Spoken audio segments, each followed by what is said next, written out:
I really appreciate the speech whereby last week we said everybody should desist from talking ill about Nigeria. Can you remember? I said something like that. That you never, I can talk about situations of things that are happening, but I will never speak ill of Nigeria as a nation. I can bring out the fault from different spheres of leadership, but not to now undermine or speak ill or curse the nation. No, you'll never hear that from me. So maybe that was the point. It was saying that he felt maybe I said we should not speak. That's actually not what I meant. When we see any ill in the society, we ought to speak up. Sincerely, we ought to speak up, because a nation goes bad not because we have so many bad people, but because we have so many good people who refuses to speak up, who refuses to speak against the evil that is being committed by the evil ones. That's the truth. So speak up, okay? And you start from your immediate community, from your family. Somebody do something that is evil, you don't because he bribed you. No, you speak up. Maybe you're already negotiating for something with your younger brother or sister, and then you now use that as a cover that, okay, if you not expose him or her, then you can have that thing you've been asking, and then you kept quiet. That's where corruption starts from. It looks so simple, isn't it? It doesn't harm anybody, right? Maybe your dad gave you an instruction. Nobody should on this television. Then your younger sister went ahead and on the television. Then you caught her in the process. And then you told her, I'm going to report. Right? Then she now entered a bargain with you. Remember that socks or that shoe that you asked me to give you the last time? That one that mommy bought from me was oversized, but I said I'll wait like that. You can have it. Please don't tell daddy I on the TV. Now, you accepted it. You didn't report. She flouted the law, the rule, the instruction of the father. But she gave you, what do you call it now? Let me say she bribed you, okay? And then you kept quiet. Now the issue is this. You looked at that attitude, that act in itself looks so innocent, right? That after all, it's just reporting. And besides, if I report, Daddy will only just called her, said, don't flaunt my order next time. And you felt that, okay, the outcome of your decision does not harm anybody. And that is true, isn't it? But it is not true. That is where it starts from. Charity begins at home. If you could do that, it's because that's the level where you are. At that point, you don't have the position, or you don't have the right to be able to influence things that are of national interest. So when that time also comes, when you will be on the when you will be in the position to affect national decisions, the character has been formed already. So now, from what this my young engineer this person is a colleague of mine. The time I went to study engineering, and funny enough, he's a graduate of a particular school. I was too. Then we went again back to school to study engineering for different purposes. So that was when we met. So he's a great guy. At least he's one of the engineers of Madam Fodio teaching hospital. Now, why I said that is I could understand from what perspective he's speaking from. Especially people who are in the civil service, they've seen enough. Are you with me? When it comes to atrocity in government, they've seen it all, at least to a large extent. But one of the key things I would like to establish this afternoon is that nation building is a process. Nation building is not a destination in itself. Remember, all through this month we are looking at what? Nation building. I want to help ourselves to see our part, our role when it comes to nation what?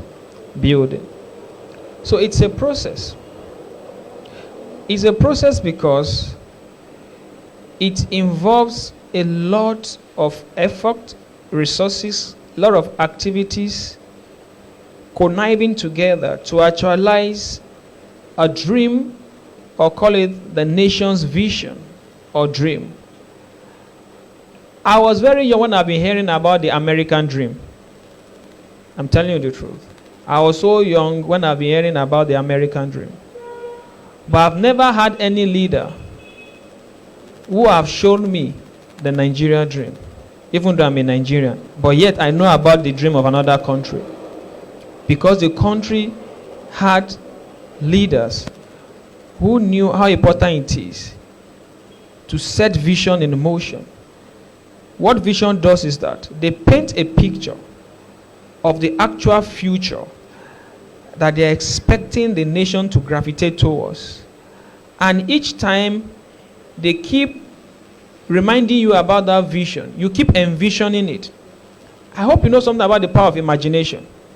Anything that you can envision, you can achieve. Hello? Let me tell you the reason why some of you are struggling with a lot of things in life. Is because some people are visionless.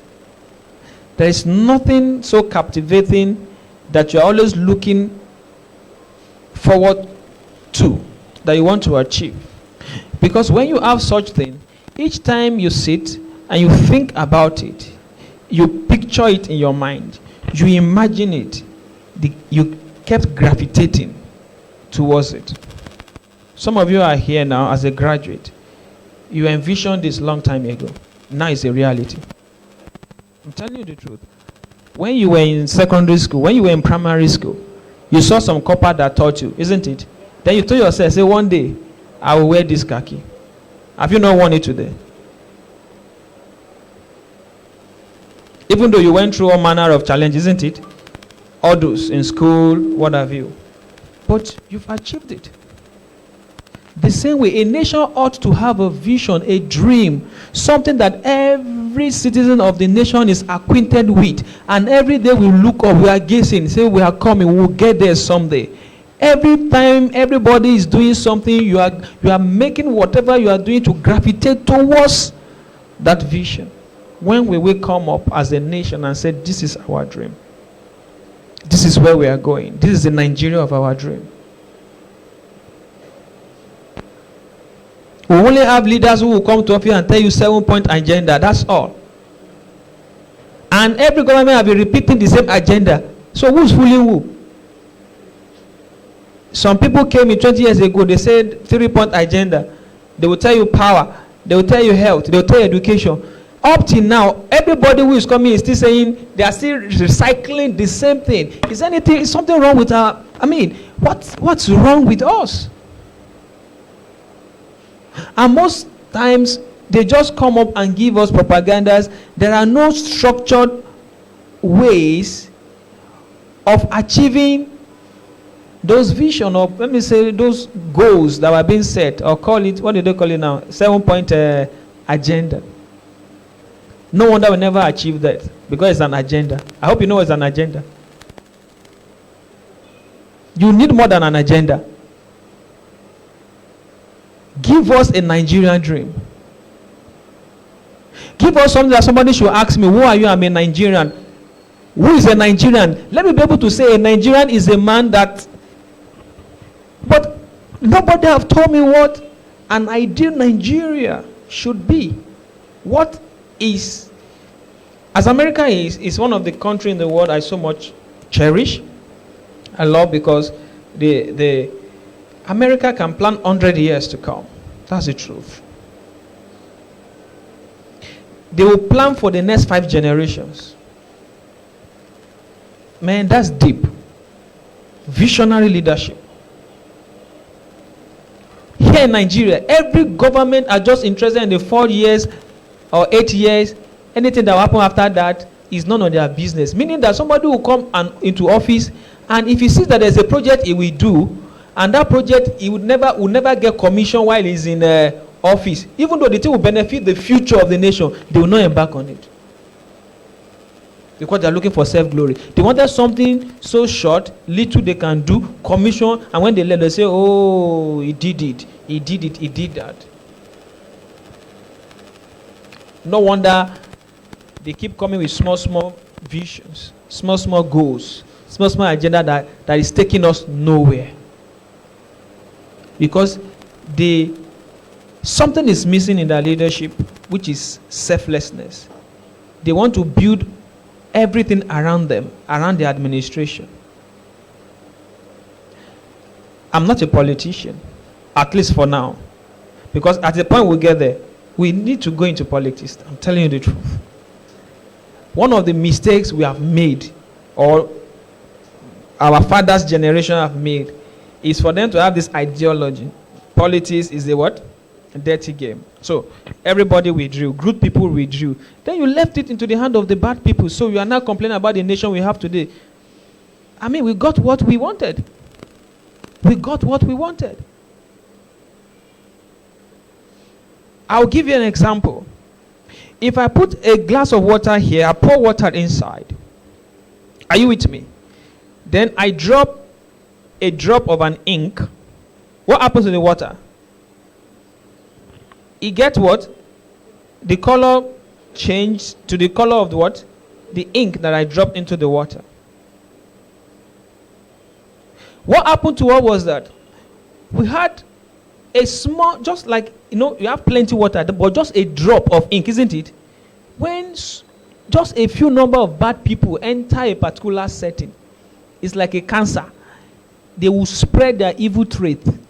And before you know it, the entire system will be what? Corrupted. But can I tell you the reverse of this scenario I just gave you? Carry that jar or that cup that have been contaminated by a drop of what? Ink. Take it under a running tap and drop it there. As fresh water is coming in, new water with new quality, extraordinary future as it's coming in, what you will start seeing, the density of that ink will keep dropping. You start getting cleared. You still be seeing little dirty here and there, isn't it? It will get to a time when the fresh water kept running, that the entire water in that jar will become what? As clean as the running water, the new water that is coming in. That's what we need in Nigeria.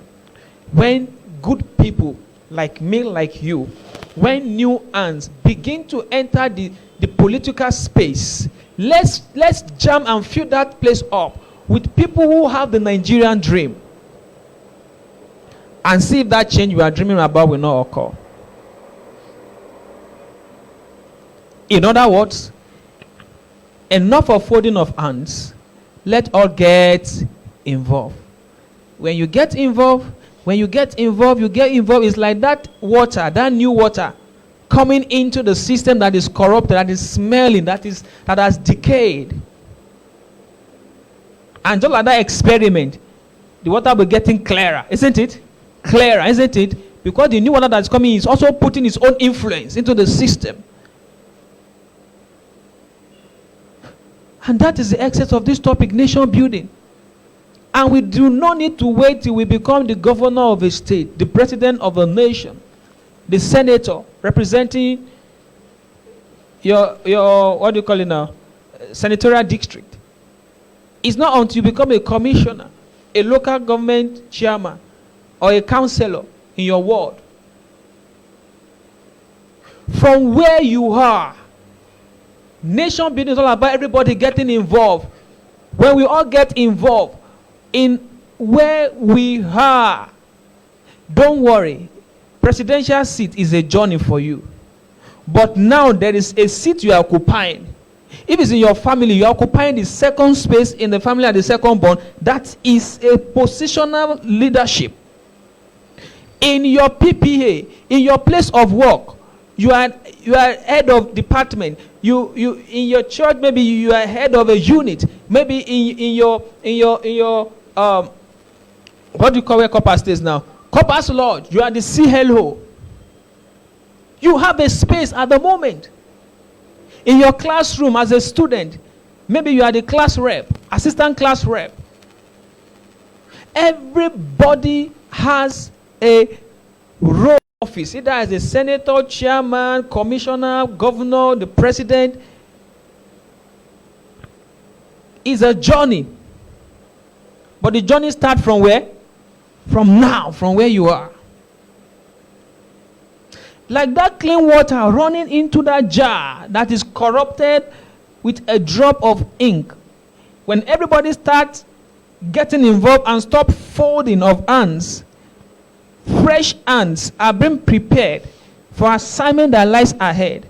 And the little thing you are doing in your own little space will start adding drop of fresh water into the system. You standing for the truth, for integrity in what you do, will start adding new ideas, will start influencing and changing the status quo. The corruption in this country has gotten to a level that people are not even seeing what is wrong as wrong anymore. Do you understand what I'm saying? It's now become like a new standard of living. Somebody wants to do something for you, you must pay particular money, and you say bribe. They say, what is bribe? They don't even understand what you are saying when you say it's bribe. Are you new in this country? Where are you from? They ask you question, where are you coming from? You refuse to give, you're out of the system. I don't want to mention anything here because I'm on the internet. I've been to some corridor that pump plane. You don't give, you are out. Give, stay in, don't give, out. And I've been out on some cases. And I've compromised in some few cases. So it's a serious issue. So I've not come here to talk to you like a saint. But God sees my heart. I really want us all to wake up and see that until every one of us begin to stand for the truth, begin to stand up for that new Nigeria, that new Nigeria dream, there will be no hope or change in this nation. If you are hoping on the government to change this nation, you might likely wait forever because you are the government. Remember, we are practicing democracy in this nation, and it says the government of the people, by the people, for the people. So, we the people are the government. Let me share one key component in the new Nigeria that I saw. I'm not a president of this nation, but you can never tell. Maybe someday I will. Okay? But what I saw is that a time is coming that every individual in this nation will understand leadership, will understand governance to an extent that everybody begin to take responsibility for their life, for that of their neighbor, for their environment, for every public facility and infrastructure within their sphere. And that will now result into the so-called government, the structure, becoming very irrelevant. In other words, I foresee a Nigeria whereby every Nigerian will be imbibed with the new character of that ideal Nigeria, so that will take up responsibility that the government have nothing else to do. Do you understand what I'm saying? This is what I'm saying now. The drainage in front of your house blocked. But this new Nigeria mentality has started spreading via some of this kind of a training we are doing, different movements, different campaigns. Are you with me? And your neighbor, everybody just gather, so let's fix this. We're not waiting for what? The government. The road in your area is so bad, and you have 5 billionaires in your area. They say, wow, this project is going to cost so much. And the 5 billionaires, somebody say, I give 2 billion. This one say, I give 5 billion. And other people to say, me, I'll give what I have. I'm not a billionaire, but I give 100,000. I give 500,000. And before you realize it, a coalition of just 10, 20 people took care of the road. Now tell me, what project do your councillor want to do, or your local government chairman, when you have already fixed the road? It will get to a point when people begin to solve their problem by themselves. People begin to team up to solve their community problem, because they have this mentality of the new Nigeria that we are not waiting for the government. We are the government. We must take responsibility for our life, because anything that happened to us boils down to us. The government will become irrelevant, nothing for them to do anymore. And do you know what that means? When they discover that nobody is open on them for anything, they lose relevance. Some of you are here. Your lecturer that taught you in year 1, if you see him now, you will greet him, but it doesn't have more relevance like it does while you were in school. Do you agree with me? What is the reason? That time you needed what? You needed him. And now you do not what? Need him. So when the government do not feel needed anymore, they lose relevance.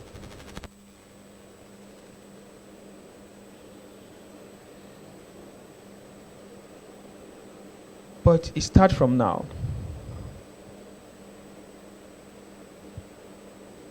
You're in your PPA because it's a general house, the Corpus Lodge, and the door is broken. And all of you left that door like that for the past 1 month because it's not your personal door. You don't belong to the new Nigeria. You need to change. If it is not something you can do on your own alone, call the attention of other people. Take the lead. Chairman the process of fixing that spoiled property.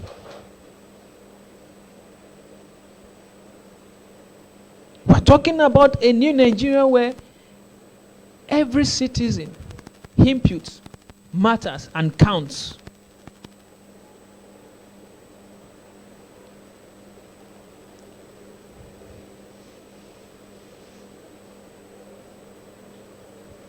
So, the issue of nation building does not hinge on the shoulder of the government alone, even though they are the key, what they call it, player, because they've been elected into the public office. But we are talking about me, you, leading from the back. They are there at our forefront as the elected personnel into office. We are here as a follower. We elected them into office. I'm not saying it's high time we all lead and follow at the same time. Leading from behind. You don't need position to do that. It's simply by taking responsibility for your life, taking responsibility for the life of other people around you, taking responsibility for your community, taking responsibility for your nation.